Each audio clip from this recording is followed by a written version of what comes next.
आध्यात्मिक शिक्षणासाठी आश्रमात राहणाऱ्या 2 अल्पवयीन मुलींवर आश्रम चालकानंच अत्याचार केल्याची घटना छत्रपती संभाजीनगरमध्ये घडली आहे। दादासाहेब अकोलकर वय 67 असं या आरोपीचं नाव असून आरोपी विरुद्ध कन्नड पोलीस ठाण्यात गुन्हा दाखल करण्यात आलाय।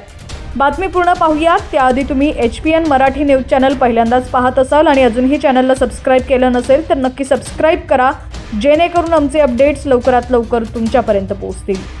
तर कन्नड तालुक्यातील हतनूर शिवारात गेल्या 10 वर्षांपासून आध्यात्मिक शिक्षण, वादन, गायनाचे प्रशिक्षण देण्यासाठी आश्रम चालवण्यात येते। या आश्रमातील मुली जवळच असलेल्या एका शाळेत शिक्षण घेतात आणि शाळा सुटल्यानंतर पुन्हा आश्रमात जातात।